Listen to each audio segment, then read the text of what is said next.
Hey world changers, Elaine here. Have you ever felt like you've just had enough?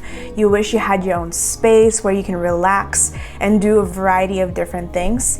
I know I do, because 3 months in quarantine had me up to here wanting to have a place to exercise, to sleep, to work, and to lounge during the day. I don't know about you, but my room is packed full of stuff that I've accumulated over the years as I was growing up. And so I think it was just time. It was time to do something about it. And so this is that story. That's me in June 2020. I'm doing the hard work to declutter my room, and I just have so much piled up stuff.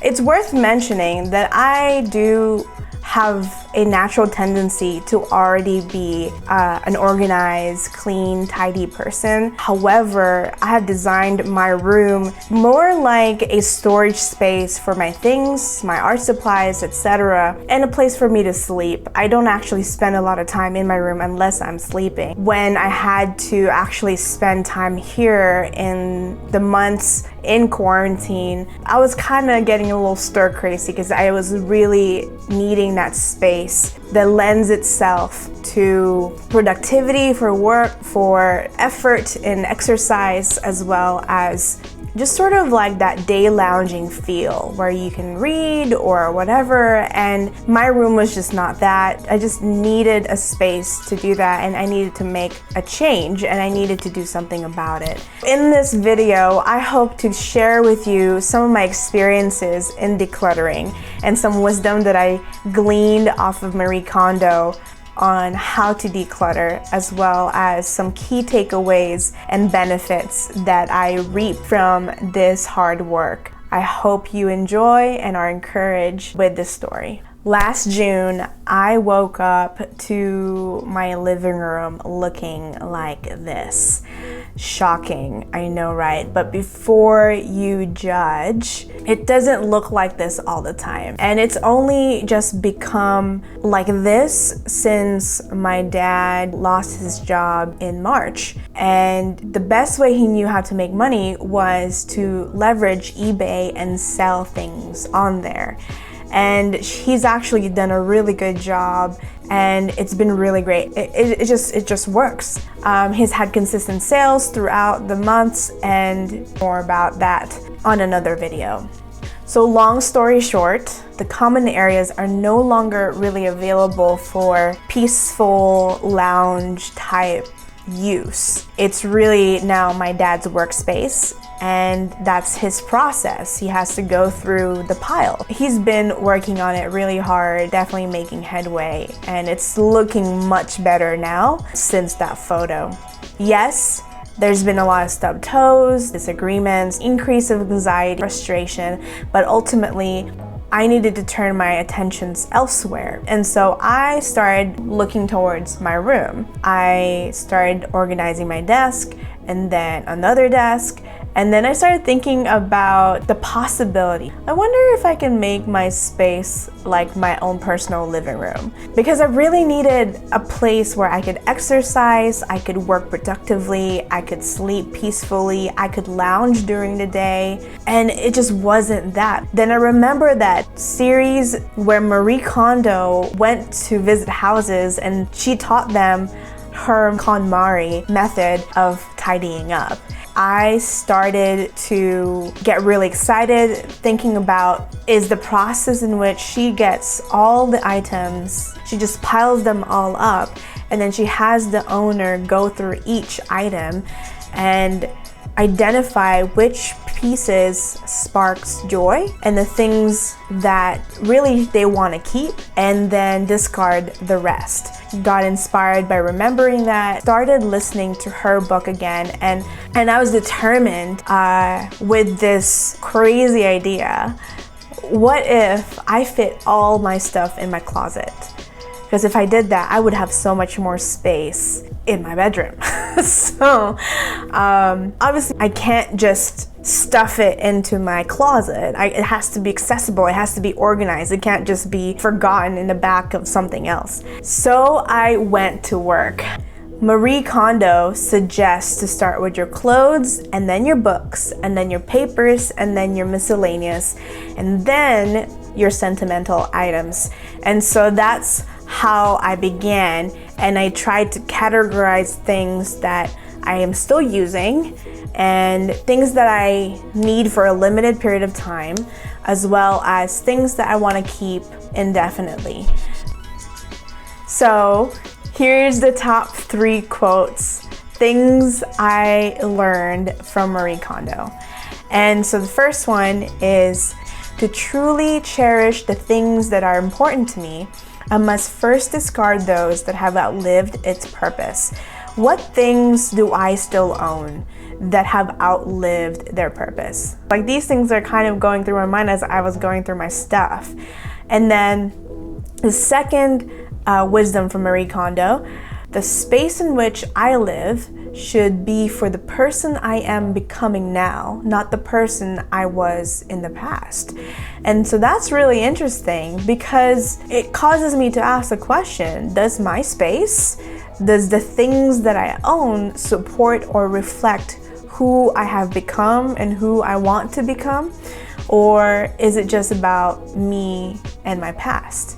The last piece of advice that Marie Kondo gives is that the real problem is that I have far more than I need or want. How true is that? We sometimes think that we don't have enough stuff, but really we have far more than we need. And then she goes on to say that storage experts are hoarders.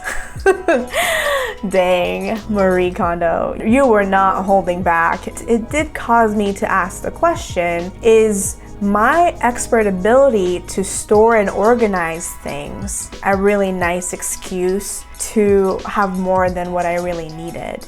It was a good wake-up call, the thoughts that she was giving. Let me know in the comments below if you've heard of Marie Kondo or have learned from her or practiced any of her wisdom with regards to tidying up. And if my top 3 quotes are helping you so far, please like the video. Now for decluttering. For me, the bulk of my decluttering was focused for my books, some clothes, a lot of art supplies, a lot of papers. And I encourage you to stay tuned all the way to the end because I'm going to share with you something I found in my closet that was really crazy, really gross. And I can't wait to tell you more about it, as well as some bonus tips on how to discard certain items and make some money along the way.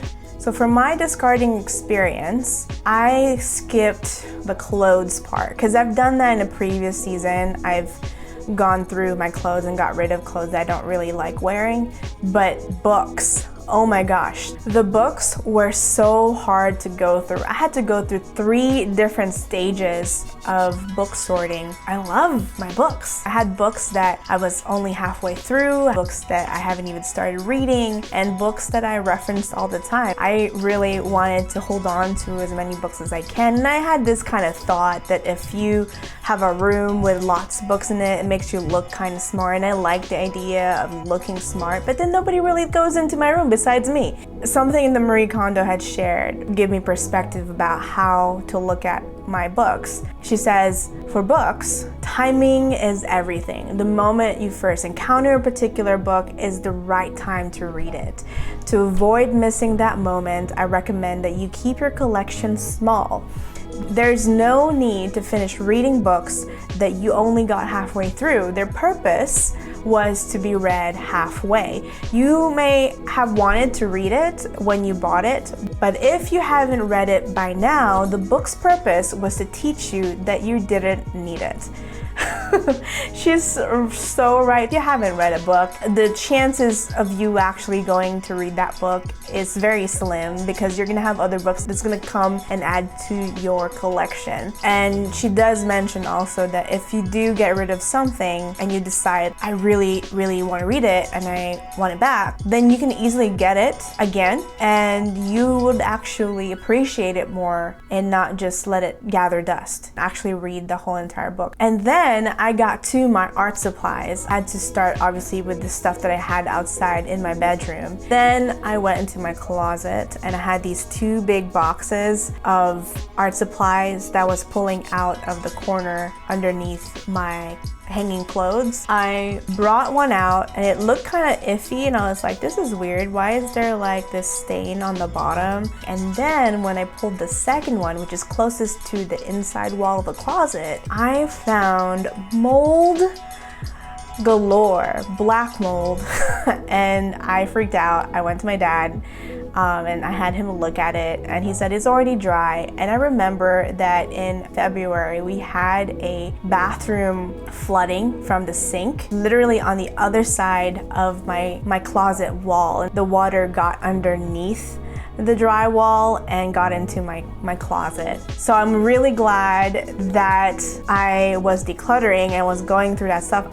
There was a moment where I was so tired, like I'm not gonna go through my art supplies in there. It's already like tucked away. I was being encouraged by Marie Kondo to bring the stuff to light. So I'm glad I did that. I'm glad I opened up oldie box. I got rid of some art supplies that got infected. 80% of that last box was salvaged. It was great. That corner was so moldy and smelly, stinky, and I didn't know what to do. My dad said to put bleach on it. It was smelling fine after a few days of kind of letting it air out. It was definitely gross and I never ever want that again. So that's the mold story. So on to photos, papers, and documents. Weirdly enough, papers has sentimental value to me. I found out that the sentiment really is like my handwriting, the doodles in my notes. It takes me back. I could digitize it. I can still look and see it. I really needed to make space in my closet because I was running out of space.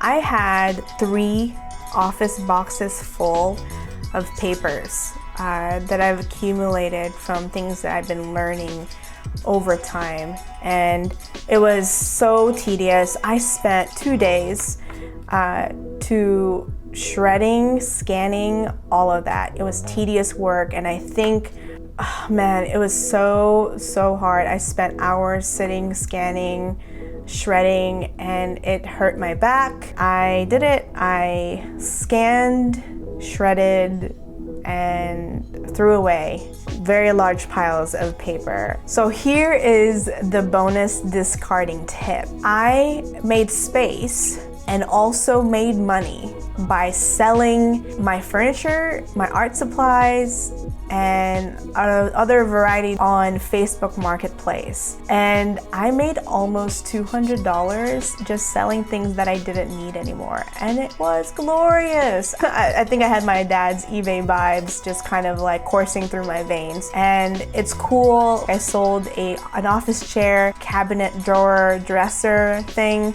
that we've had for over 10 years.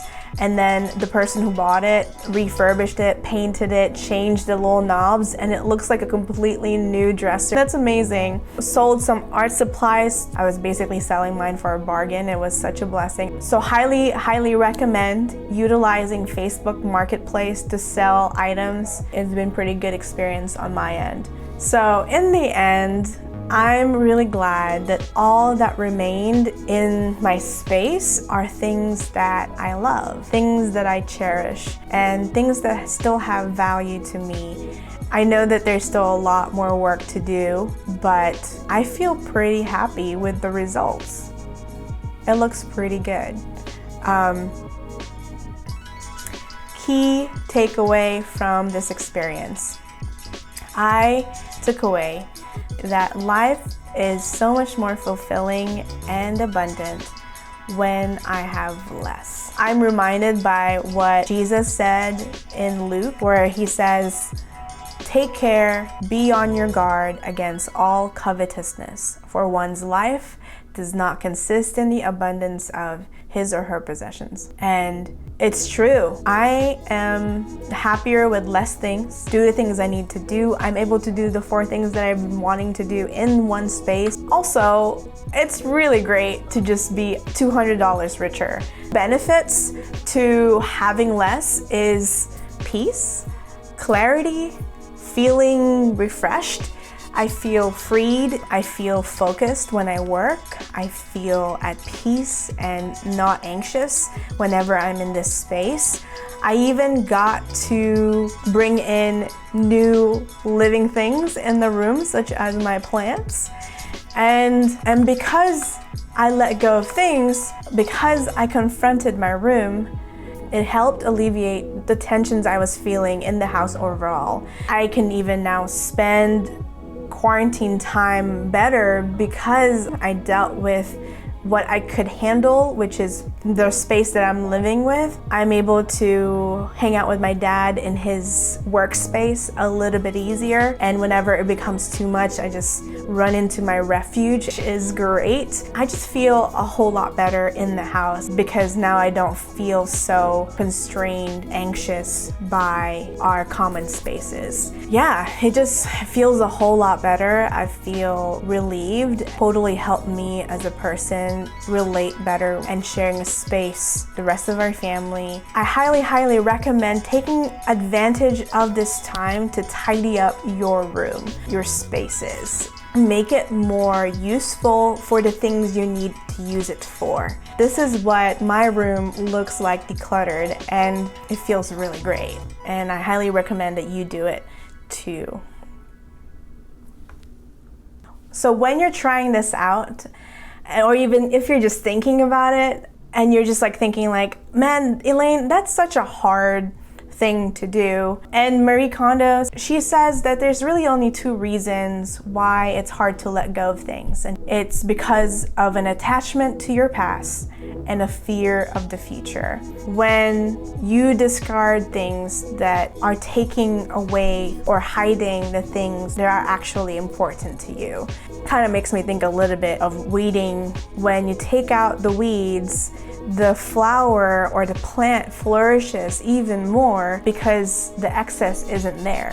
Remember to invest in the person that you're becoming, the person who you are now. The things that matter are things that have eternal value. And so things are just things. Don't let it weigh you down, prevent you from having the peace, the clarity, the refreshment, good that you could be feeling right now. So during this quarantine time, how are you feeling? Do you feel good about your space? Are you feeling irritable, anxious to find a place of peace? What if your room is that place of peace? You just need to do a little bit of work. Can I encourage you that maybe your first step in becoming the better version of you, as well as the better version of you around other people, is by dealing with your own stuff, dealing with your physical things, but even maybe consider dealing with the inside things that needs to also be decluttered, things that needs to be